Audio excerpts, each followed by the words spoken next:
Hello and welcome to this episode of the CineMajors podcast. I am one of your hosts, Matthew Ha. I'm your other host, James Altschul. And today we are going to be doing something a little bit different. Now, normally on CineMajors we talk about feature-length films or just like one standard film. But today we are going to be talking about a bunch of short films and specifically the Disney Parks 3D films. You know, those shows that you see when you go to Disneyland and stuff. Yeah. We are big Disney Parks fans. So it's cool that we get to tie in kind of some of our other interests into the podcast. Yeah. And I think it'll make for an interesting discussion. Yeah, because there's not many reviews of these films out there, considering how popular they are, and going back to what you said, combining these interests, like we're obviously both movie fans, like you said, but aside from being a movie fan myself, I'm also equally big of a Disney Parks fan. Like I adore the Disney Parks, and I know way too much about them. Yeah. So I'm very excited to talk about these. But before we get into that, let's go into movie news, because this is some shocking news. Like, you're not going to believe this, but this is absolutely crazy.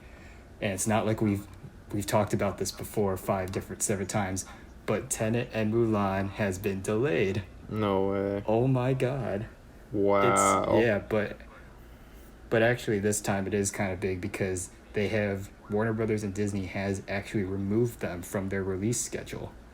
So there's no official release date as of now. That could mean something.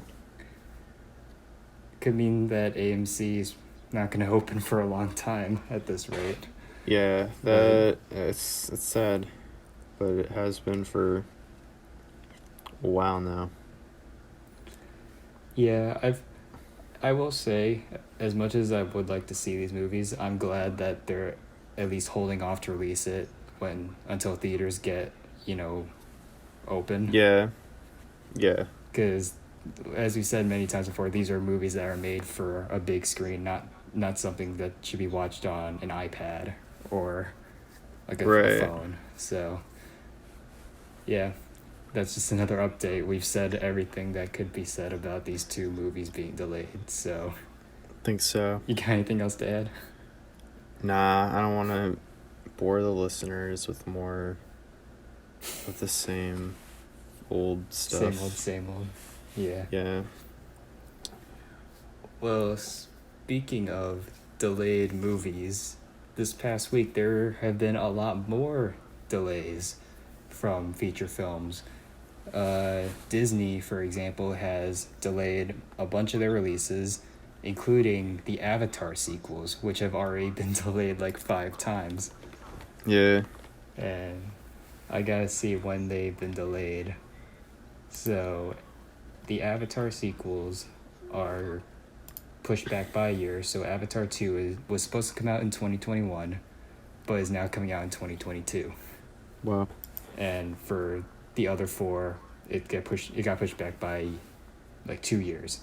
So it'll be 2024, 2026, and 2028. Wow. Avatar 5 in 2028. Yeah, December 2028. That's just nuts to think about. Avatar 5. That is. I mean, Avatar 2 getting delayed is already kind of insane, just because... Is there still demand for an Avatar sequel? Are people excited about this? I'm not. But it's weird to think about. What's weird, like, crazy to me, is how technically Avatar 5 would be coming out 20 years after the first movie. Right? Oh my gosh, you're right. Because Avatar came out in 2009. Yeah, like, that's almost 20 years. That's insane. Yeah. And considering it's not like a cinematic universe. I think there were 22... How many films were released in the MCU within 10 years? Like 23 or something? Yeah, 22, I think. and that was only in 10 years. So if this happens, there will only be 5 Avatar films in 20 years. Yeah, that's nuts. Yeah, and honestly, I don't care about Avatar. I don't like the movie. It doesn't need to be expanded upon. Yeah. So that's just my opinion. I do something else. Make Tron 3, please. Yeah, Disney also delayed their 3 upcoming Star Wars films, which are currently we know nothing about, but they're now going to release in 2023, 2025, and 2027. Wow. So, yep, there's not really much to say about that just because we don't know anything about them. Yeah. I guess that's interesting, though. We really have not mentioned those movies at all on this podcast. Star Wars? The next trilogy of Star Wars movies. Because there really have been a lot of rumors surrounding them. Yeah. I hope they do something new and unique, like what they did with Mandalorian or Rogue One. Go in that direction for a new trilogy. Right. Don't just repeat the same stuff. I'm definitely excited to see what they do, but... Oh yeah, I'll still go see it because it's Star Wars. For sure. Also, the upcoming MCU Spider-Man 3 has been delayed till December 2021 after already being delayed from I forget when, but... That's interesting. Has a Spider-Man movie ever come out in the winter? Spider-Verse. Oh, right. But never a live-action one, right? I don't think so. I think they've all been like summer blockbusters. Right. It's interesting. Yep. Also, A Quiet Place 2 was originally supposed to come out this coming September, but has now been delayed till April 2021. Wow. And Top Gun Maverick was supposed to come out on Christmas, but it's now delayed till July 2021. I see. And to me, this is the one that hurts the most. Wes Anderson's newest film, The French Dispatch, has been removed from the release schedule. It was supposed to come out in October of 2020, and it's been removed by Disney indefinitely, which is very unfortunate because Wes Anderson is probably one of our favorite directors. We talked about that with Rushmore a lot. Yeah. And have you seen the trailer for French Dispatch? Yeah, it looks great. Yeah. Actually, if I'm not mistaken, we're recording this on July 24th. I think it was originally supposed to come out today. I think, it was going to be basically a year after Once Upon a Time in Hollywood, so I was kind of looking forward to seeing it with you. I would have totally been on board with a Thursday night screening for that. Yeah, that would have been great. Well, yeah, I mean, there's not really much to say about this other than the fact that it's delayed and we just gotta wait more. So 2020 is probably the worst year for movies in a long time because there's nothing to watch. That's crazy, especially after following 2019, which arguably was one of the best years. Like, I'd argue ever. 2019 was the best year for movies since like 1999. Yeah. Because 1999 had so many amazing movies that are like classics now. And the same thing's going to happen with 2019, I think. Right. But yeah. Do you want to introduce this final one? Or do you... I can't actually see because of Discord, so... Oh, okay, I'll just read it then. Could you do it? Yeah, I'll do it.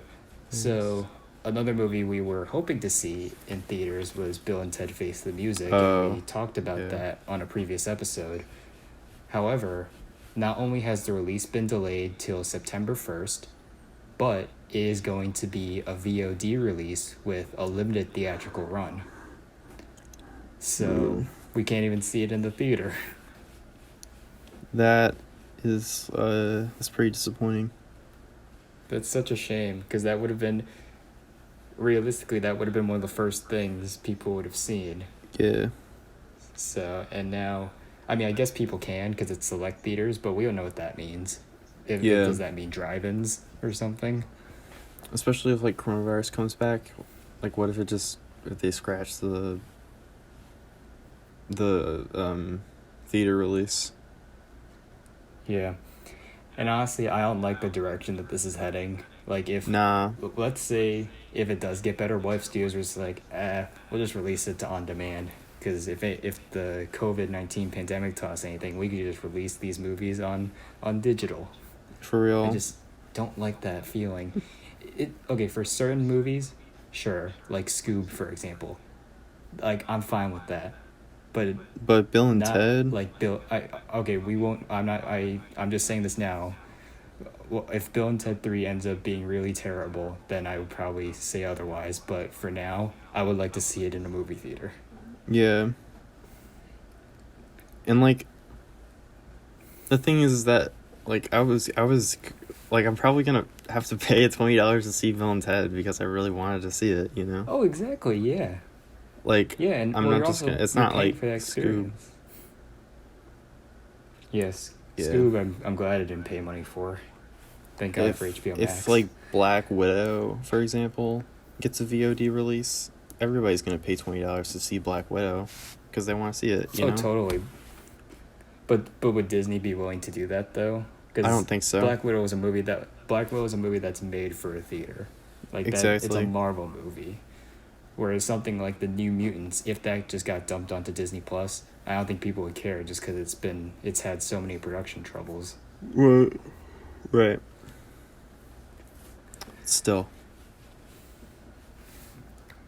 I don't know. So, yeah, I don't really know what else to say. I just hope that I don't know what select theaters means, but hopefully it means whatever theaters are open. Yeah. So hopefully a good amount of people will at least get to experience it. Yeah, I hope we get to see it in theaters. I would love to. Mm-hmm. Yeah. Well, in that case, let's move on to the Disney Parks 3D films. Yeah. Now, this is going to be interesting in terms of how we're going to be able to critique these, because not only are they... You could watch all these films on YouTube, by the way. People have generously recorded it. They probably shouldn't have done that, but then upload it to YouTube. But sometimes you can't really see the 3D, and there's in-theater effects that only work when you're in the movie theater and not just watching it like on YouTube. Mm-hmm. So our ratings may be a little bit different in terms of if we were to critique a regular film. So yeah, I'd say I'm honestly just take the... kind of nervous right now because I don't... It's going to be hard for me to come up with ratings that I really like. I don't know. Yeah. We'll see. I'd say just take these ratings with a grain of salt. For sure. So, yeah. Yeah. Should I introduce the first 3D feature presentation? Yeah, go right ahead. Magic Journeys. All right. So, our first short film is entitled Magic Journeys, and this was the first 3D film to be played at a Disney park. It played at Epcot in Florida, Disneyland in California, and Tokyo Disneyland. And it also played at Walt Disney World's Magic Kingdom, which is very interesting. There's very few attractions that I'm aware of where it played at two separate parks. Mm-hmm. Like, not at the same time, but just throughout history, it played at two different parks. And the story, very loosely, of Magic Journeys is a look at the world through the eyes of a child in glorious 3D. It starts off with these kids running in a field with this really charming but haunting score and song. And right. Then they fly a kite, they go into the ocean to swim with the fishies. The kid starts flying like it's soaring. They go on a carousel, they go to a circus, and yeah. What did you think? It's weird. It's a weird, bizarre film, especially seeing it a little bit out of context. And I think that's what you kind of get with a lot of these shorts, you know. is like it's really meant to be seen at a Disney park and not Yeah. necessarily on YouTube. But I mean, I think Yeah. it allows you to like really kind of like think about the actual content a little bit more. Right. And it's like it's an interesting film. I remember when we saw it, like I saw it for the first time with you on a Discord call. Yeah. You didn't like it at all, from what I remember. I was not a big fan of it. It was a little bit creepy to Oh, me. it's so creepy. And It reminded me of unintentionally creepy. like a Five Nights at Freddy's like VHS tape, because then I wanted to show you all those Yeah. like things like it reminded me of like a horror, like a found footage horror VHS thing, Or and then it was gonna it's kind turn of like out that everyone's dead or something. it's like in a horror film, or it's like that moment in Get Out when Chris is tied to the chair and he sees the video of like him being Oh welcomed to the yeah, Armitage family, and it's presented as something so charming but so ominous and creepy. That's Magic exactly. Journeys That's in a nutshell. exactly how I would describe it. And to describe the creepiness, it's one of those things where you just have to watch it. I think what adds to its like unsettling nature and tone is two things. One, the music, because the Mm-hmm. music is so creepy.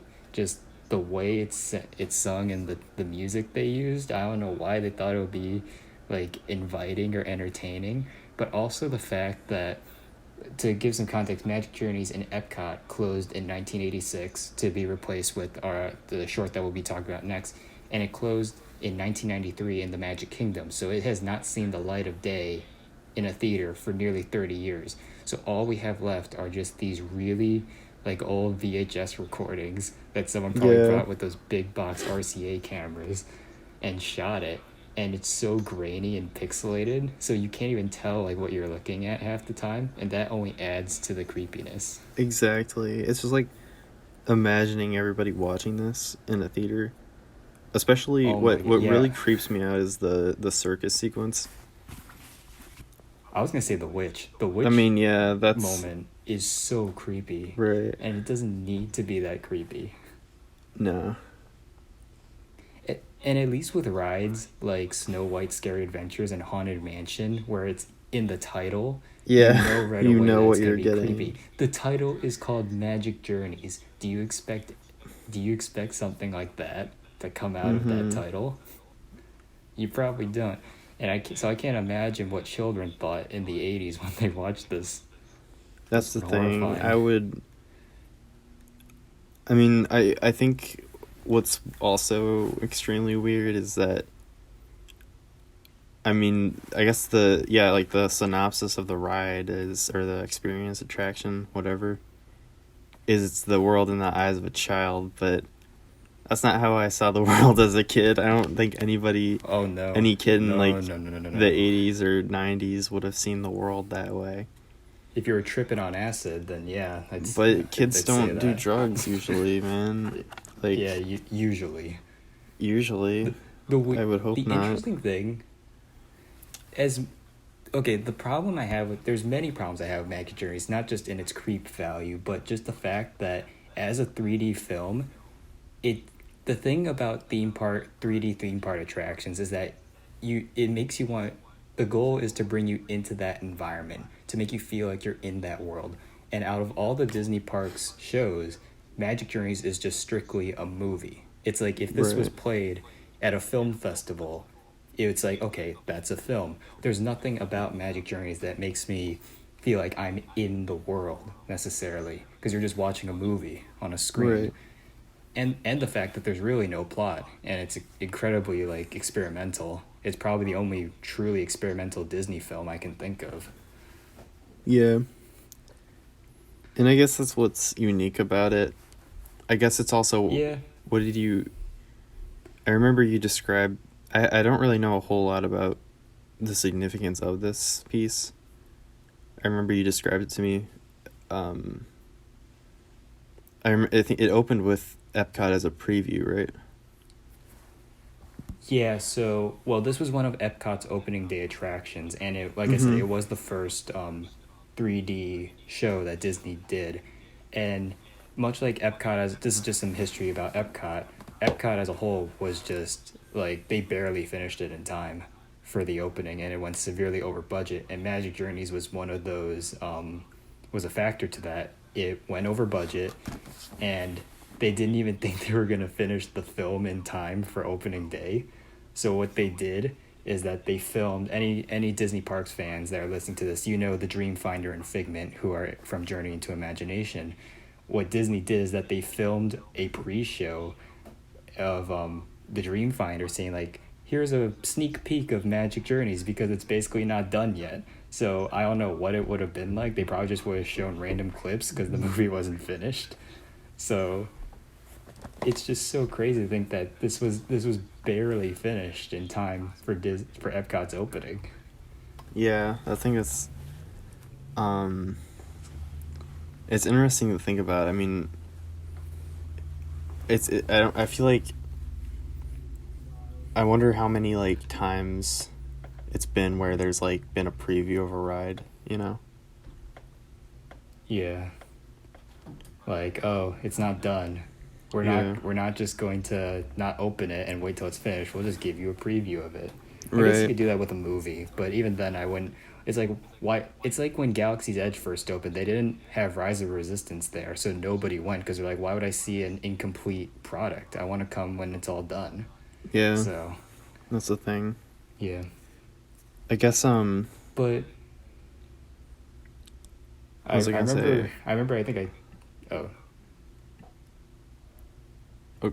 I think it's interesting that unlike a lot of the, or I guess actually all of the short films we're about to talk about, is they're all the other ones are like tied to a IP or property or brand of some kind. sort of. Yeah. Or like some kind of Magic brand, Journeys some isn't kind of like recognizable piece IP. of iconography. Yeah. Though, yeah, Magic Journeys is just like kind of tied to the idea of Epcot and like technology, futurism, you know? Yeah. That's the interesting thing about Magic Journeys, is that its flaws are also what I appreciate about it. Because, Yeah. like, Disney parks would never, ever in a million years make something like this today. Exactly. Just because there's no recognition. But that's also one of its problems. Like, I don't remember Magic Journeys very much, aside from being very unsettled. There's no Disney characters. There's no Disney songs. There's nothing that we recognize. And since it's so old, too, there's even less of a connection. Whereas with something like, well, we're going to be talking about this later, Mickey's PhilharMagic, you associate that with the Disney characters, the Disney songs, so that's timeless. Yeah. So, yeah. I think it's also interesting, too, that, like I mentioned before, this was moved to the Magic Kingdom. I wonder what made Disney decide to do that. Because I doubt Magic Journeys was... Maybe it was very popular when it first opened, but I don't see many people coming back to it, honestly. Yeah. Just because I of don't its imagine nature. I would ever ride this again. Oh, frick, no. No. I remember I made a joke with you, like, imagine if, like, this was the last thing you did at Epcot for the night, and you end your night like that. I would Just I would want to imagine like that. That's leave horrifying. and go home. I want to go ride Dumbo. Exactly. Oh, and also an interesting thing, when this played at Disneyland, for most 3D shows, it's played in an indoor theater, but at Disneyland, it was played outside, like a drive-in. Really? So the only way you'd watch this is at night, which is pretty That's interesting. actually really cool. I kind of like that idea. But would you want to watch this at night? No, I would Pitch want to black? watch like no. Watch anything else? Anything else? Kentucky Fried Movie. Yeah. Yeah, I'd rather watch that. At least that's not scary. Right. Oh yeah, and also, just minor nitpick. I can't really criticize it too much just because of the time. There's CG in this movie, and it looks so bad. Mm-hmm. The eye in the opening, and also like there's like a ring when they're on the carousel. It's just like a floating thing in front of the screen. Right. Uh, It's an interesting attempt. yeah. I'm glad it I exists, but well, go on. Oh no, I was gonna say my final thoughts, but you finish Oh, first. I was kind of, I guess that was kind of my final thoughts. Um, I I'm glad it exists, and I think I'm kind of obsessed with like creepy stories from Disneyland or Disney World. I think that's all really interesting. So I feel like this kind of adds to that like canon, but I would never in a million years want to pay a ticket to go and see this. Actually, that's not true. I'm saying like if I was going to Disney World or Disneyland for the first time, like as a kid, Yeah. this is not something I would be interested in, like devoting my time to. Yeah. Yeah, I agree with you. I appreciate it for what it did, and I do see the historical significance. However, as a film, it's incredibly all over the place. It's very forgettable. It's unnecessarily creepy, as we mentioned many times. And just the idea of it, it's like this could have been done in so many better ways, especially coming from Disney. Like, I wonder why Disney decided to make it like this incredibly experimental, almost art film. Like, this is something Disney does not do, like, ever. Yeah. So, yeah. I'd probably give it a 4 5 out of 10, I'd say. Let's see. I think don't know. 4 or 5 is fair. Yeah. Yeah, it's tough to rate, but I'm gonna give Magic Journeys a 5. Oh, you're gonna give it a 5? Yeah. Okay. Yeah, that's fair. So without further ado, should we move on? Yeah, let's move on to Captain EO. Now, Captain EO is another interesting one for many reasons. It originally premiered in 1986, replacing Magic Journeys, which was probably a good thing. It replaced it. It played at Epcot, Disneyland in California, Tokyo Disneyland, and Disneyland Paris. And it lasted there until about the late 90s or so. And interesting thing is that it stars, so the movie, I guess we should give the plot first. It stars Michael Jackson, and he plays the titular character, Captain EO, who is a space captain, obviously, and his crew includes Idie, Odie, Major Domo, Minor Domo, and Hooter, and Fuzzball as well. And basically, they have to go deliver this gift to the Supreme Leader, played by Angelica Houston, and who is this, how do I explain it? She's sort of like covered in all these like wires, like kind of like a villain. But basically, Captain EO uses his gift of music and singing to save the Supreme Leader. And that's basically it. And so, since the stars Michael Jackson, he died in 2009. And because of that, Captain EO gained a large following on the internet, and petitions went to Disney to bring it back as a tribute, which they did, which is incredibly rare. You never see Disney attractions like come back after they close. Yeah. And the tribute lasted from 2010 to 2015-ish. And yeah. Yeah. I actually visited Disney World in that window. So I got to see Captain EO in theaters. Yes, I did too. I guess have you seen all the other shows? Because we obviously didn't see Magic Journeys because we weren't alive yet. Yeah, I don't know if I can't remember if I've seen Honey, I Shrunk the Audience, but well, we'll get to that. Yeah. So yeah, we both saw Captain EO during that tribute run. At the time, from what I recall, I thought it was the weirdest thing I'd ever seen in my life. And I still kind of think that. Like, it's so 80s and so just like, what? that Yeah. it's hard not to appreciate it. So to me, Captain EO has always been like one of those guilty pleasure type things. Yeah. But yeah, I think what it's do you cool. think? It's you know, um I guess, Michael Jackson's kind of a little bit taboo nowadays. So, Yeah. you know, I guess but regardless of all that, I think it's a cool show. I think it's like an accurate, unlike Magic Journeys. I mean, I think this show is an accurate reflection of like the pop culture of the time. Yeah. Well, it's interesting. Speaking of, it's interesting that you mentioned pop culture because this show opened when Disney parks just needed something to appeal to a younger crowd. Yeah. So they decided to get someone really hip and current as Michael Jackson, and he was a huge star at the time. And not only did they get him, but they got. Do you know the talent that's behind this short film? Yeah, like, do you know George like Lucas, who made right? it and stuff? So let me just read off some of the credits. It was produced and co-written by George Lucas of Star Wars, directed by Francis Ford Coppola of the Godfather movies and Apocalypse Now. The music was scored by James Horner, who would later do like Titanic and stuff. Mm-hmm.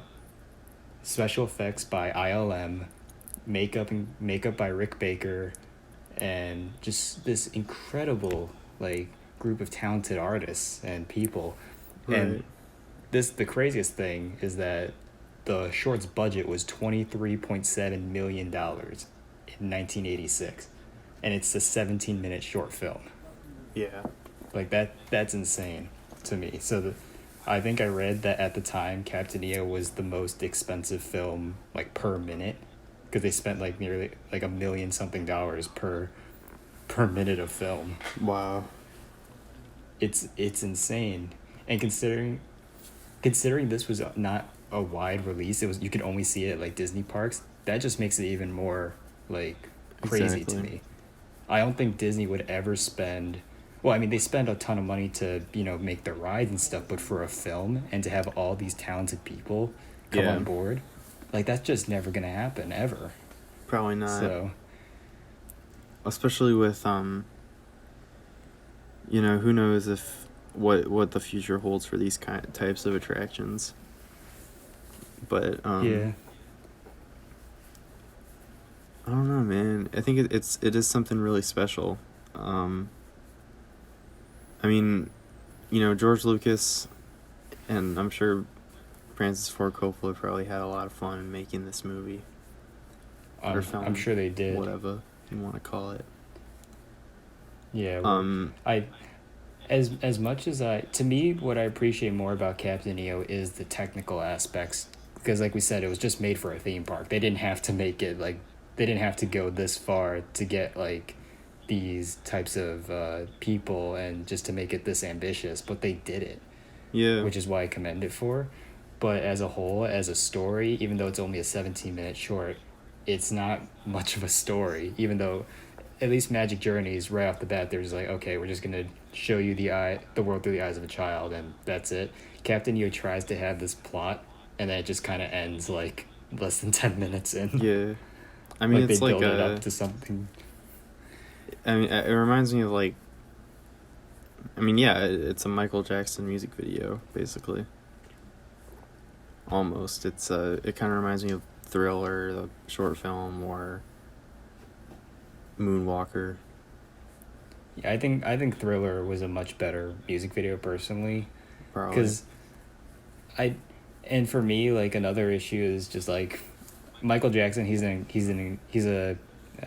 mean, I don't like Michael Jackson as a person. I really don't. So I'm a bit biased when I say this, because he's a great singer. He's not a great actor at all. Because the way he talks through this whole short sounds like a kid that's just about to hit puberty. It just sounds so weird. Yeah. And considering he's supposed to be like this, like, great and like serious captain, and he has that voice throughout the whole thing, it's super distracting. So yeah, it's definitely dated. Oh, it's so good. think the singing and dancing, as always, gotta say it's impressive. Oh, the choreography and the dancing is really good. And also I love the song too. We are here to change the world. It's such a good song. Yeah. And like I remember I also really love the effects too. Like the effects are surprisingly really really good for something like this because it's George Lucas on board, and I like the stop motion of Major Domo. You gotta appreciate it. Yeah. It's also interesting too that Captain EO is considered one of the first 4D films as well, because when it was originally, unfortunately, when they brought it back for the tribute, they didn't bring most of the effects back, but they had like lasers and smoke in the theater during like the scenes. Like I saw a video like whenever the ship like fires the lasers, there'd be a laser that's like not superimposed, but like it matches the explosion. It's like pointing a laser pointer at the screen. That's actually pretty cool. They did stuff like that. Wow. I bet this would have been cool to see. Probably a lot cooler than Magic Journeys. To me, the issue... I mean, I totally see why they brought it back as a tribute to Michael Jackson's death. But it lasted for 5 years. Like, it stayed there way longer than it needed to. Yeah. Because by the time... Like, I'd say probably after 2010, like, I think people might have been over the death of Michael Jackson. So it's like, okay, what's it doing here still? Oh. So what did they replace it with? Honey, I Shrunk the Audience? No, so that's the interesting thing. A lot of these 3D shows are defunct. Yeah. And let me go through it because I'm on the Wikipedia page right now. Epcot's Captain EO, the tribute, was replaced by Disney and Pixar Short Film Festival, which is literally just like 3 Pixar shorts.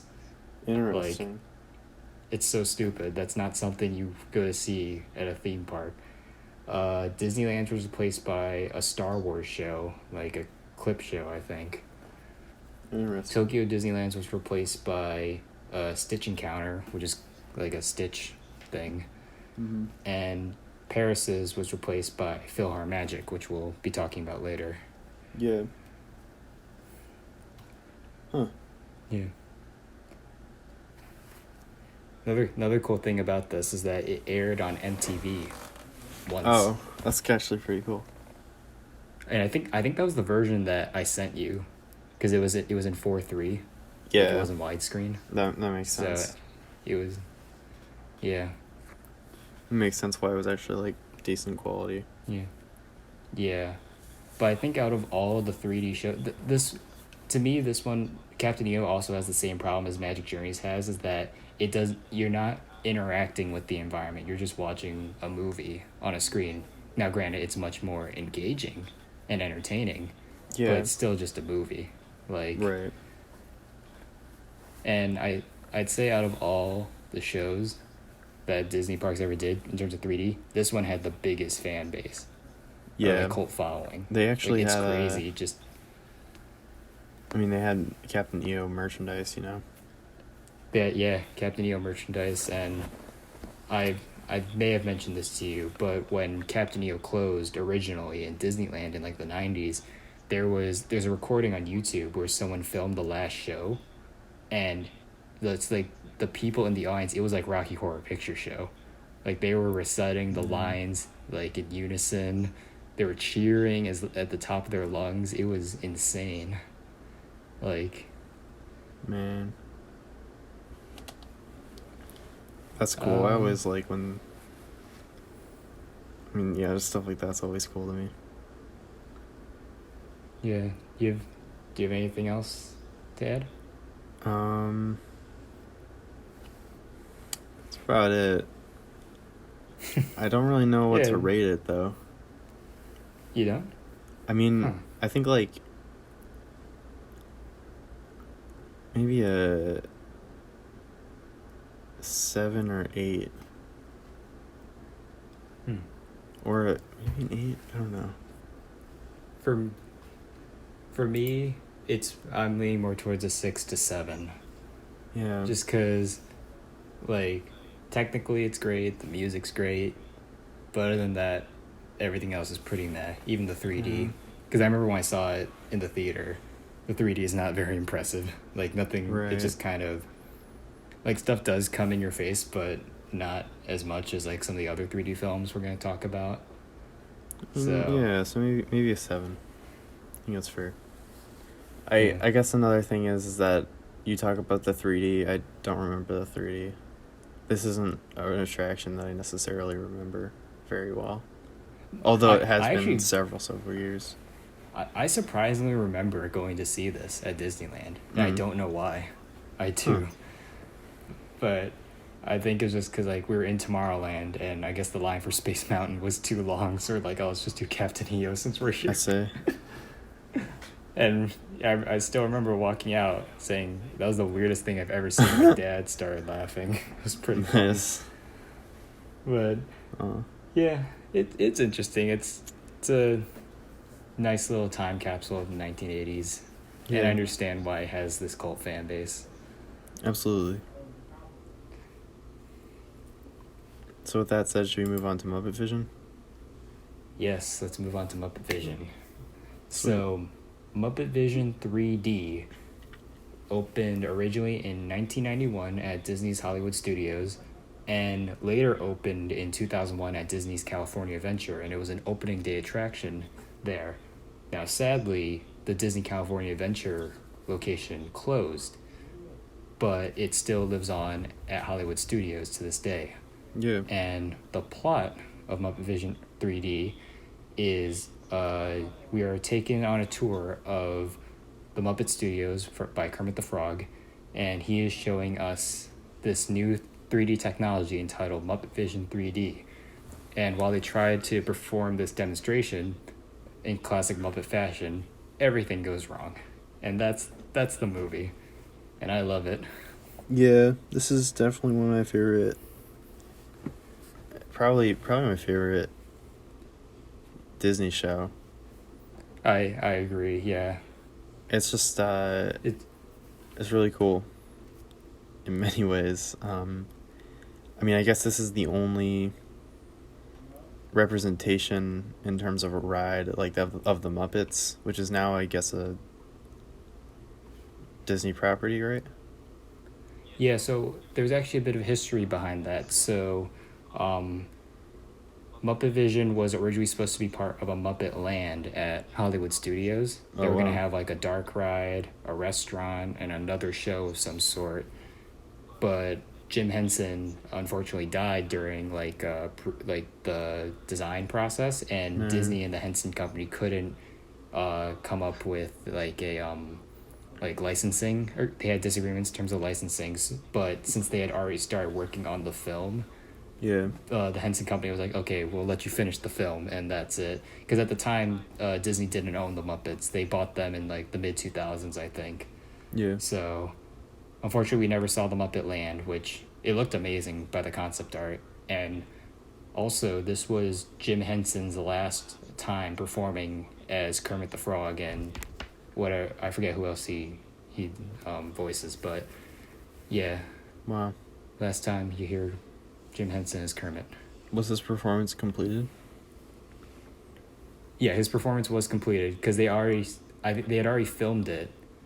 I see. But they didn't start building like any of the rides yet. But since they had already gotten the film done, the Henson Company was like, okay, we'll let you have this, but we can't do anything else, just because they couldn't agree on it. Yeah. I think that makes it extra special. Yeah. Absolutely. And I'm glad they got to, the Henson Company allowed them to do this, because it's a great show. It really is, yeah.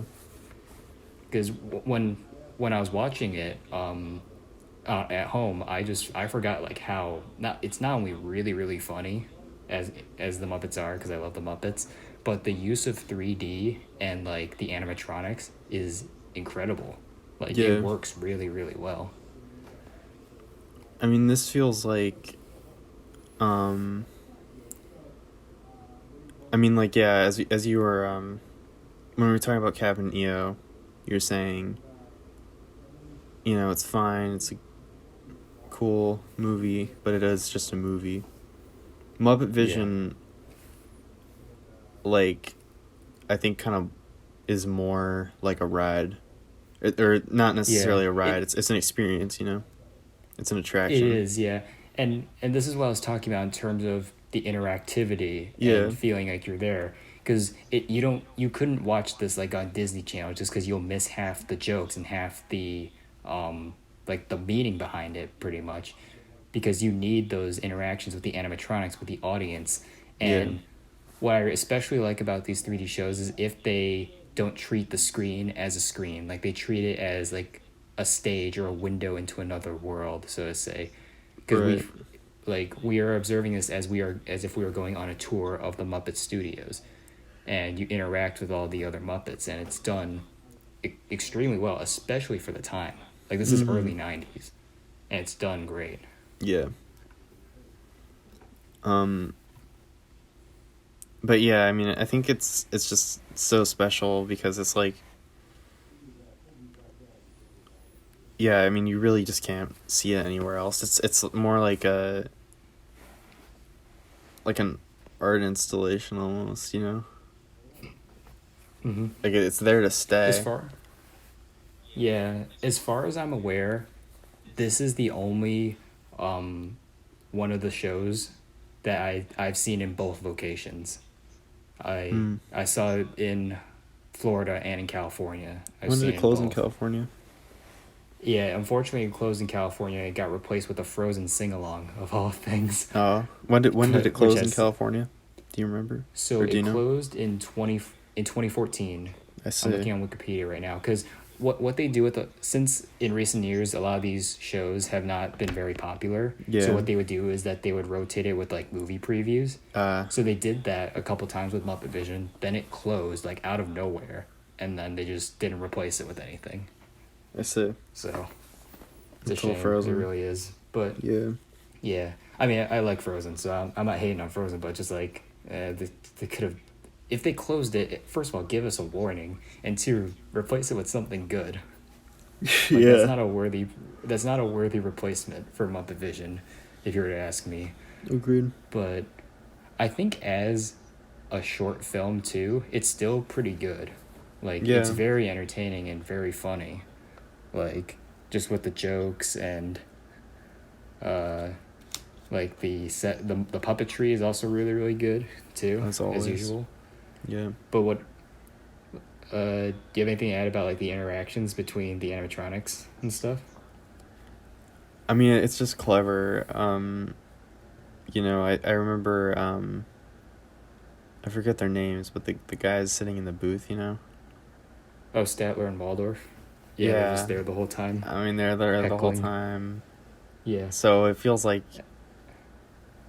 you're almost like in the, like, you know, watching like a taping of the episode of the Muppets, you know? Yeah. It just I like also really love just gives it so much character. there And is, yeah. There really is. I love it. Absolutely love it when Sweetums comes out into the oh, audience. yeah. He's like, "Does anyone seen a buddy?" Because I remember when I saw that for the first time, I was blown away. I was not expecting him to come out, just Right.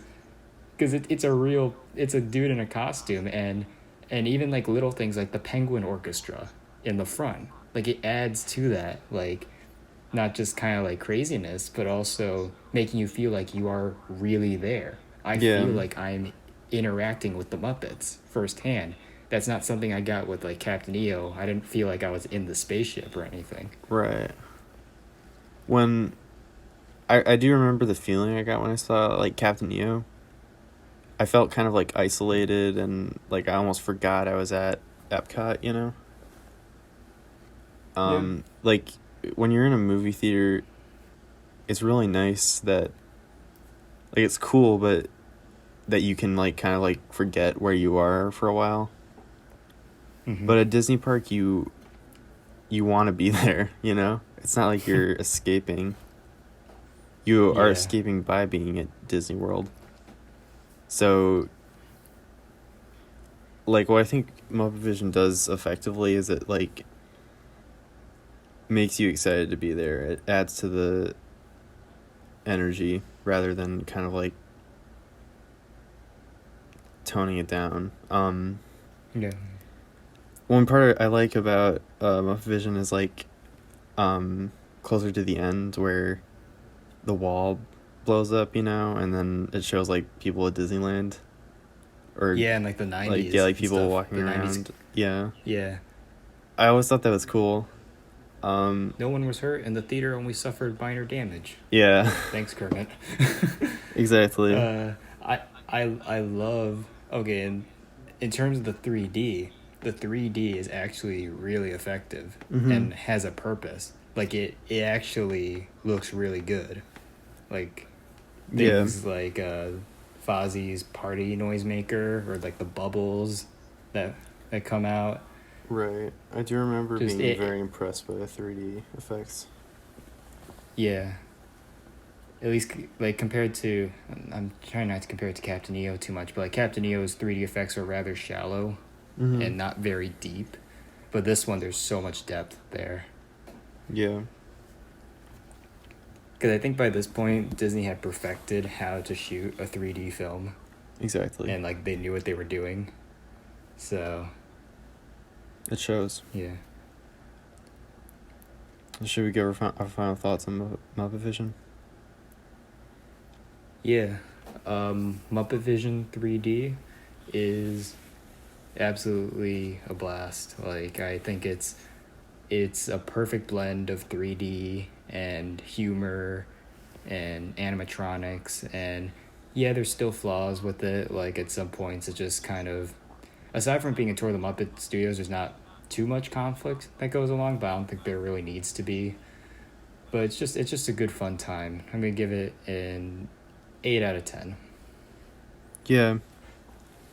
I think this is a really fun like attraction,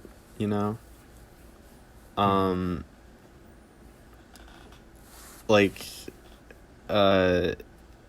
in terms of like, I think what, as opposed to many of these, like when Captain EO is like the fact that Captain EO isn't at the parks anymore, it gives me hope that maybe we could see something better someday. Yeah. Muppet Vision, I would be sad to see leave, I really would be. It's really I don't think great. it should. Yeah.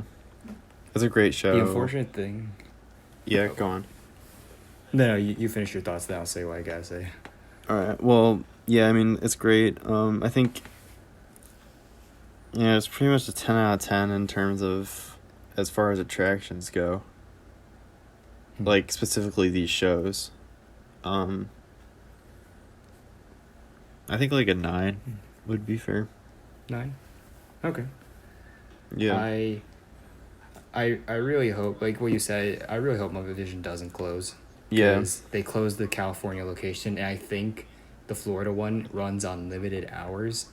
It's not like it's not seasonal operation, but like the hours just reduced or something. Yeah. Which, and even like the Muppets, like in terms of Disney's, like even though they own them now, they don't really do a whole lot with them, and compared to like Marvel and Star Wars. So I really hope it doesn't go away. Like I'll genuinely be sad if it does, because it's such a great show. Sure is. And yeah, it could be, it might be dated in some ways, but it's still the Muppets, and the Muppets to me are timeless. Yeah. So that said. Okay. Should we move on to Honey, I Shrunk the Audience? Yeah. So, do you want me to? You go right ahead. Okay. So, Honey, I Shrunk the Audience played at 4 Disney parks: Epcot, Disneyland, Tokyo Disneyland, and Disneyland Paris. And the show replaced Captain EO in all 4 parks, and was subsequently replaced by Captain EO 20 years later. Originally opened in 1994, and it's based off the Honey, I Shrunk the Kids movie starring Rick Moranis, and it is how do I describe it? It's very odd. So basically, um, Wayne Zelinsky, played by Rick Moranis, he's about to receive the Inventor of the Year award at the Imagination Institute for creating his shrinking machine. And before he introduces it, stuff goes horribly wrong, and then he eventually shrinks the audience, and they try to get the audience back to normal size, and it's pretty good. I was surprised. This was one I had seen too. I've seen this at Disneyland when I was like 6, I think. Yeah. This is one that I don't really remember, to be honest. Like, I don't remember. Oh, I remember. What? I remember. Oh, fair. Like, I don't remember seeing this. I guess when did it? It hasn't like returned to the parks, right?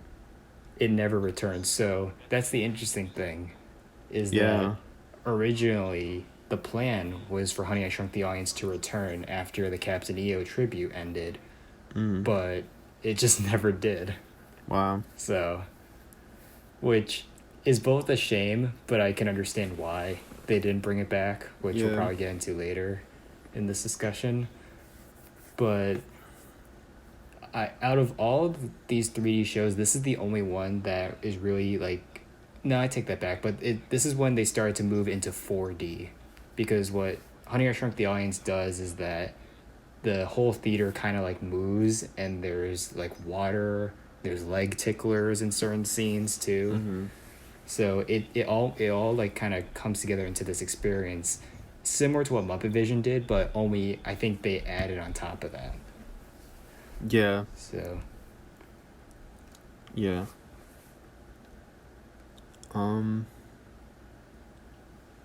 It's it's cool.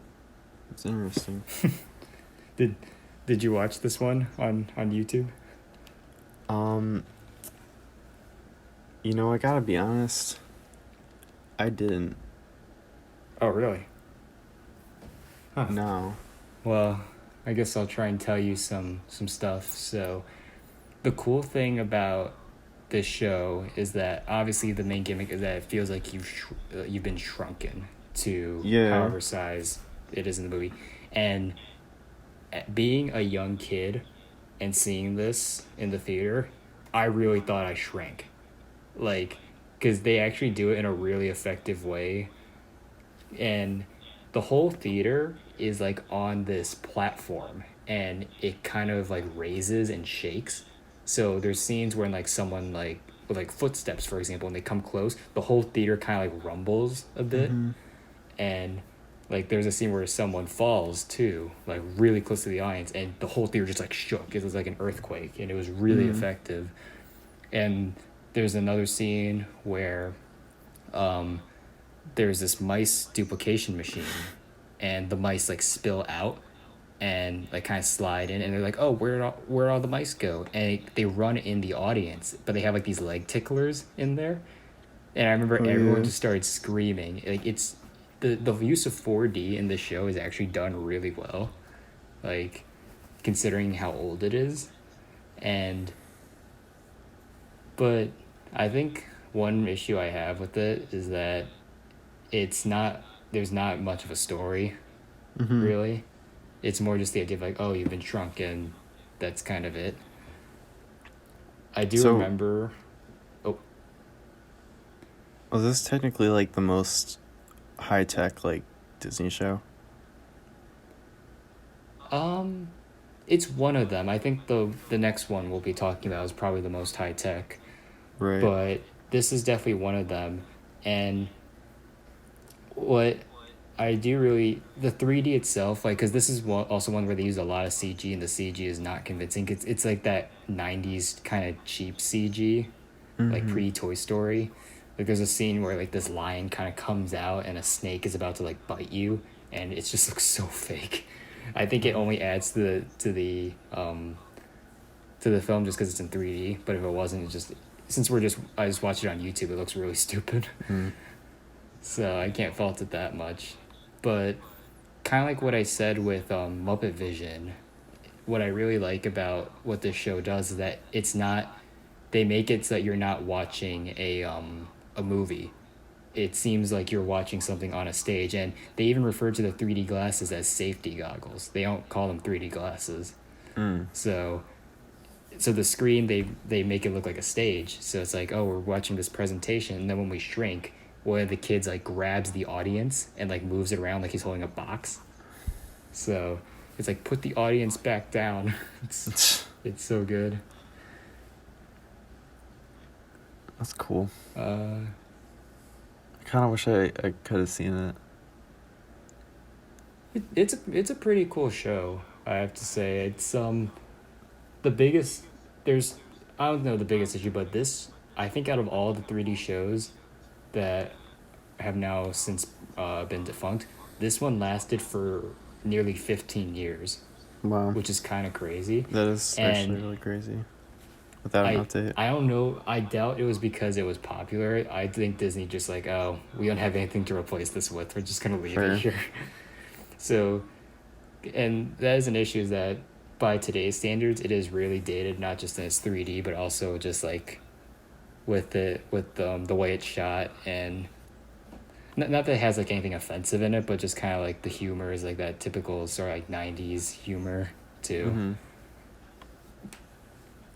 But yeah, I could see why it didn't return. But I have a lot of memories with it. It scared me as a kid too. Mm-hmm. But yeah, I guess I will give this short a 7 out of 10. It has really good 3D, really good 4D effects too. But other than that, it's not much. Yeah. I don't think it's fair for me to give a rating. Oh yeah, we didn't. Yeah. It's also had Fast Pass for some reason. Man, who puts Fast Pass on a show? I think Captain EO had Fast Pass too. It's like, really? Did that ever have a line? Yeah.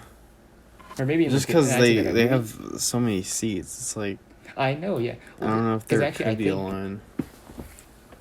I think most of the 3D shows, when Fast Pass like came out, they all had Fast Pass, which to me does not make any sense, because like what you said, it's a theater, it holds hundreds of people. Right. It has a really good hourly load capacity.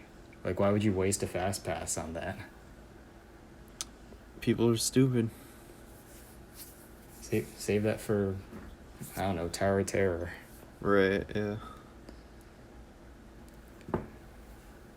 So, yeah. Moving on to our next short film. Yep, It's Tough to Be a Bug.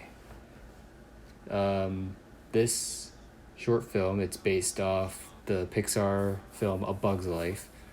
And interestingly enough, this short came out a full 7 months before A Bug's Life even hit theaters. Which is so weird. Yeah. Which is interesting because it's the only one based off of a Pixar property. Yeah, and also this short opened at a time when the only Pixar film was Toy Story. So yeah. That's weird. But they're betting big on Pixar.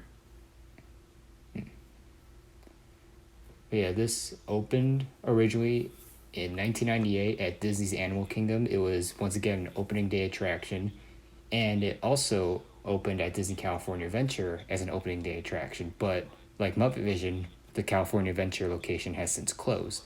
Mm-hmm. Oh, really? I actually remember seeing this at California Adventure. I did too. I remember seeing this there. I didn't see it at Animal Kingdom, and I wish I did, because that one's actually in the Tree of Life there. Yeah.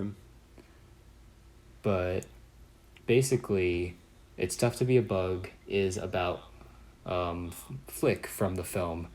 He is the host of a show, and he attempts to educate the audience on why bugs should be considered friends and not pests or enemies. And that's it. Yeah. It's, out of all the 3D shows, this is the shortest one at only 9 minutes, which All the other ones I think are around 15-ish. And I think it's fine. I Yeah. I think it's really scary for children, if anything. I Agreed, remember being yeah. pretty freaked out by this. As do I. Just because it's... Do you have any memories of this? Yeah, specifically the scene where they, like, try to spray you, you know? Yeah. That always... Oh, like, that hit me pretty hard, I remember. I think there's some... What I really like about... This is also another 4D show. Like, what's it called? Honey, I Shrunk the Audience. There's animatronics. There's water effects. The seats move, which is really, really creepy at times. Ooh. And it has an animatronic of the villain from the film Hopper, which is a very impressive animatronic, especially for the time. Mm-hmm.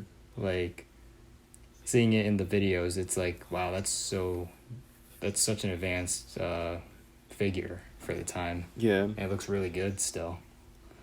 So where did this come out? In the early 2000s? 98. Late 90s, so yeah. Late 90s, yeah. It's very impressive. I think as... even though I shouldn't really criticize these movies for having plots, but for something that's so short, it's just like... It's almost too short. Because the concepts are like, okay, Flick is trying to educate us on why bugs are good. Okay, it's less than 10 minutes long, though. Right. And it's just like 3 little sketches. Hopper comes out, says why they're bad, and there's a song at the end, and you leave. Yeah. So, I didn't realize just how short it was when watching it here on YouTube. Because I remember when I was younger, I was like, I thought it was a lot longer or something. Yeah, same.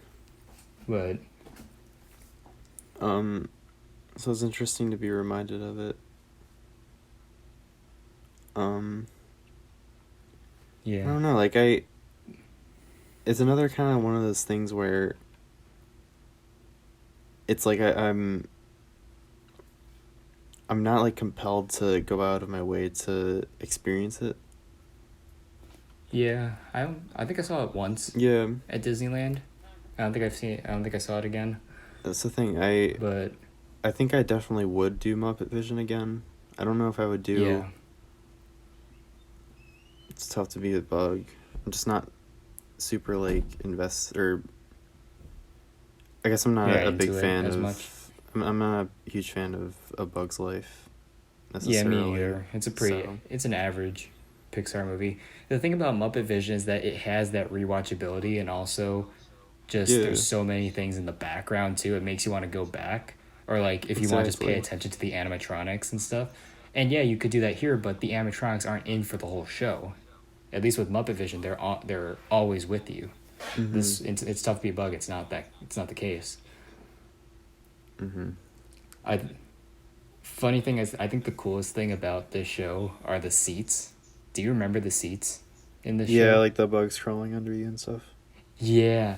Oh my god, I still remember. I still have like vivid memories of that to this day. Because at the end of the show, I remember the feeling. Basically the seats are made out of like rubber, from what I recall. And you're like, okay, that's weird. And at the end of the show, they're just like, ladies and gentlemen, please remain seated so that all the bugs can leave the theater. And then the seats like move underneath your butt, basically. And it's so unsettling, but it works really well. Like you feel like bugs are crawling there. It's super uncomfortable. And I think like most of the 3 shows have like a warning saying that this attraction may be frightening for children. This deserves it. It is pretty scary for a child, not just for that, but also with Hopper coming up, and also when he's telling us about like how bugs are like pests and stuff. It shows like all the black and white footage of like those 50s B movies with the bug spray and the spiders coming down. That was what always got to me. Yeah. I think it also just works too because just bugs are kind of creepy. They are. It kind of works for a cool show like that. Mm-hmm. But it's more just the 3D and the 4D that's impressive than the actual film itself. Yeah. even the 3D from what I remember, the 3D doesn't really like come at you as much as like Honey I Shrunk the Audience did or Muppet Vision. No, To me, it there's was no more like just 3D set pieces. It's kind of just like another part of the it. only ones. The only ones I recall were when the tarantula like hits the acorns. That was a pretty cool effect, and also the termite spraying the water. Yeah. That was also one. An interesting thing about the California location is that, much like Muppet Vision, it closed without notice. Like, I think they just closed it out of the blue. But at least for that regards, it's being replaced by the Spider-Man ride for the new Marvel Land at the California Adventure. That gets the pass. Yeah, that gets a pass. At least it's not a Frozen sing-along. or a Pixar short film festival or whatever the heck that is. Exactly. Yeah. I don't know. I think something I realized, like, with It's Tough to Be a Bug, there's not much to say about it, despite how good the 4D is. It's just, I always forget about this show for some reason. Yeah. I mean, I remember seeing it, but it's not something I'm particularly fond of or have ever really been particularly fond of. Oh, no. And because I think I saw it at Disneyland on, like, probably my second trip there, and I don't think I saw it again after that, and I've been to Disneyland a couple of times. Yeah. So I do remember the glasses though were really cool, because the glasses are like bug eyes, so they're... Oh yeah. Do you remember that? I do. It was like black, and they had like kind of like not eyelashes, but like they literally looked like you were wearing like ant eyes. It was really cool. But yeah. Do you have any final thoughts on It's Tough to Be a Bug? You know, I don't think I'm ever gonna be compelled to ride this again. I mean, I guess I'll do it if it's like there and there's nothing else to do. Yeah. When I'm at a Disney park at some point. It's not my favorite. So I think I'm gonna give it a 5. A 5? Yeah. Okay. I'm probably gonna give it a 6, just because I really like the animatronics and the use of 4D. But yeah, it is just really forgettable. The thing is, I don't see them closing this anytime soon, because at least in Animal Kingdom, it's in the park's icon.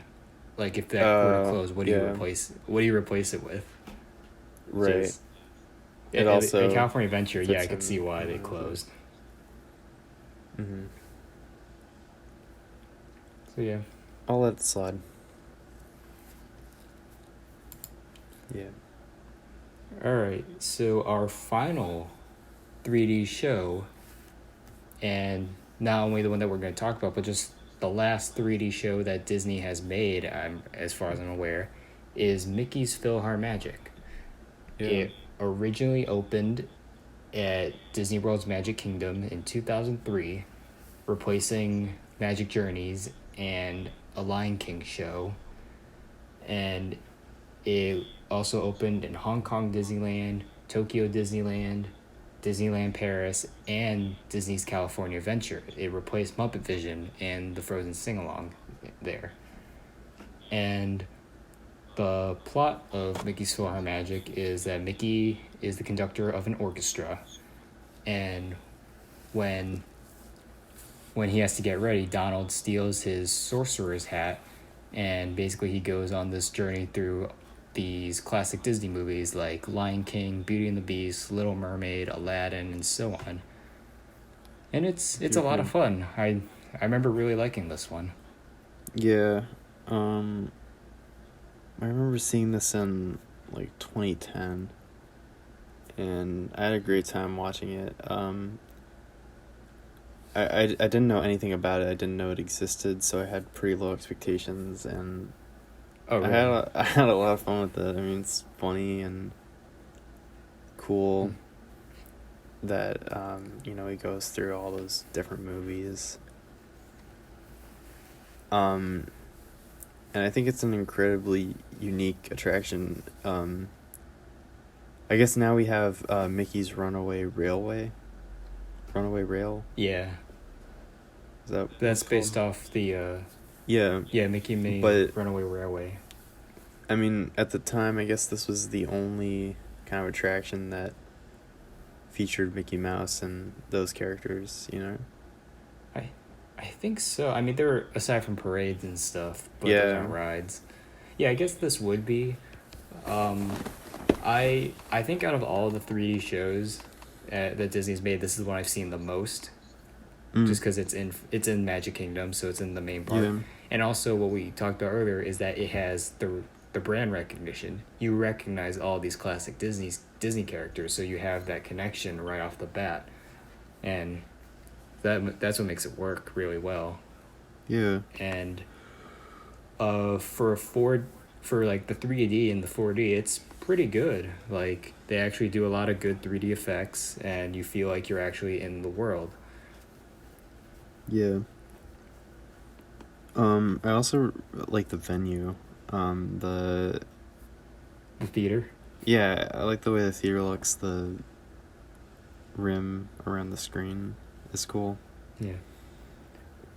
It's interesting. I'm glad you brought up the screen, because this is the largest purpose-built 3D screen ever made. Wow. According to Wikipedia. It's 150 feet wide, which is pretty insane. Yeah, it's massive. But yeah, it's a really cool show. I would say it's if Muppet Vision is my favorite, this is definitely my second. Yeah, this would probably be my second favorite. I think what that screen size only adds to it, because it's such a, from what I remember, sitting in the theater, it's a massive screen. Like, it's just, you are literally engulfed into the world of Disney. And since this opened at California Adventure, the funny thing is that the screen there, since it wasn't built for PhilharMagic, it was just for Muppet Vision, the screen is so small. Yeah. And it just does not work at all. So the California Adventure one is completely inferior to the Magic Kingdom version. I don't think I have seen it at California Adventure. It opened recently, I think within the last year. Interesting. It was, I think they brought it just as a to bring crowds there. Yeah. For if Galaxy's Edge like clogged up Disneyland's attendance. That makes sense. Yeah. So like, oh, you could see this here. It's new. Yeah.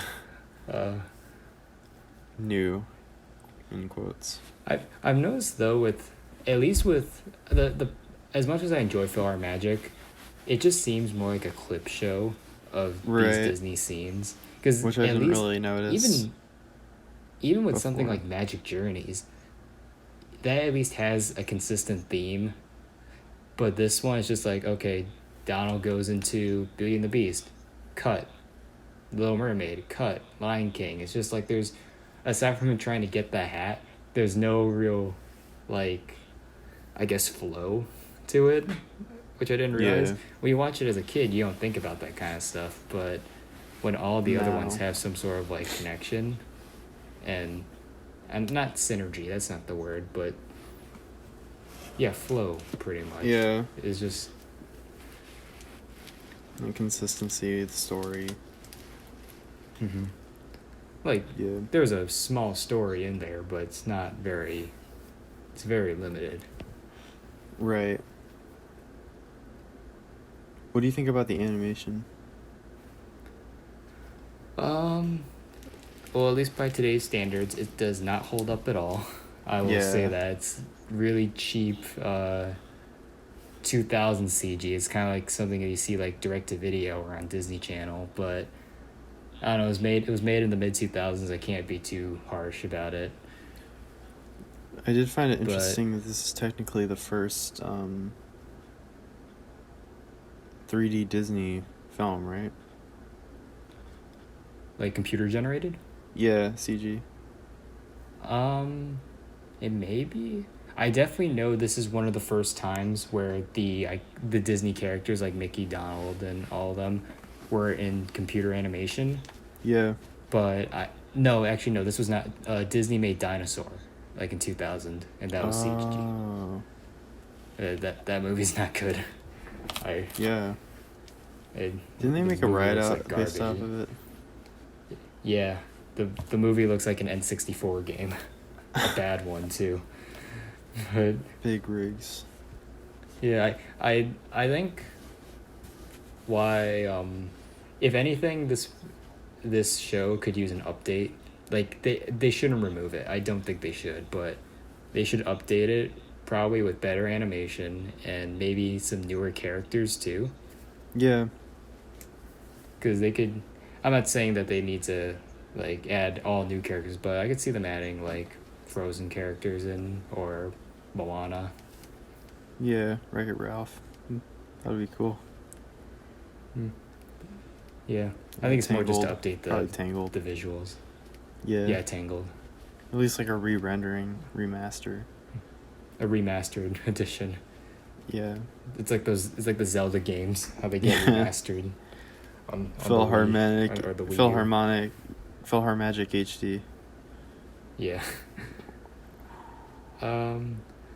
One of my favorite things about this show is at the end, when at the end of the show Donald Duck gets stuck in like a tuba or something. Yeah. And then he gets flown out and he crashes through like the back of the theater. He has like there's an animatronic of his butt just kind of like stuck there and just like falls. Like they didn't need to add that, but I'm so glad they did because it's so funny and really creative. Yeah, and it's another kind of example of them like really taking you into this. Yeah, into another world. They use the 3D theater as if you're in like a concert hall. Yeah. Which I think is cool, but it also is a flaw at the same time because it works for the opening and closing scenes where it's like, okay, Mickey's conducting the orchestra, but then as soon as that, like Donald grabs the hatch, is like, okay, are we in the concert hall now or where just are watching we? a movie.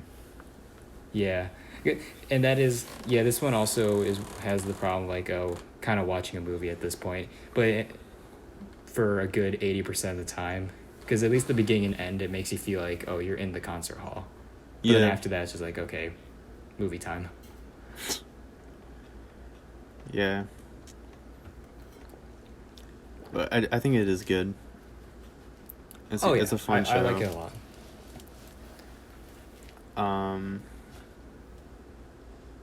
Yeah. Final thoughts on this? Yeah. I think it's very charming. I liked it a lot as a kid. I still like it now. I don't think I like it nearly as much as I used to. Mm-hmm. But it has all your favorite Disney characters, all your favorite Disney songs, and I could see why it's still around. I don't think it'll be going anytime soon. So I think I'm gonna give it probably a 7 out of 10. Ooh. Yeah. I agree. With everything you said, it's a lot of fun. I think I would definitely take time out of my day to go see the show. I guess when I go back to Disney parks. When everything clears up. Right. And I'm glad they made it. I have a lot of good memories with it. I guess it is I guess not as appealing to me as when I was like the last time I went to Disney World several years ago. It's not quite as cool as it was back then, but it's still funny, charming, entertaining, kinetic. So I'm gonna give it a 7.5. Okay. Yeah, for me, I haven't been to Disney World in over 10 years, so I don't. The last time I saw it, like in the theater, the whole experience was when I was a child. So I'm going off of YouTube footage, so. Right. Yeah. Yeah. I guess that concludes this episode. Yeah. So we took a look at, I guess 6 different shows. Throughout the course of nearly 40 years. Yeah. So. Yeah. Yeah, it was a lot of fun looking back at these attractions. Absolutely. Some are, and even though they're closed, they have a permanent home on the internet. Yeah. Forever. Unless the internet goes away or something. That would suck. Blade Runner 2049. If Skynet takes over, then right. Okay, maybe they won't have a permanent home, but for now, they do. Yeah. And we'll enjoy it for many years to come. Yep. With that said, so, that concludes this episode of the CineMajors podcast. Join us next time where we will be reviewing UHF. Yeah, I've not seen that one, so this will be a first. Yeah. Where you have seen a movie, but I have not. Yeah. I definitely will be interested to see what you think about it. I've not seen it in at least a few years, so I guess I'll be interested to see what I think as well. Okay. Yeah. All right. Well, thank you for joining us on the CineMajors podcast. My name is James. My name is Matthew. And we'll see you next time. Bye.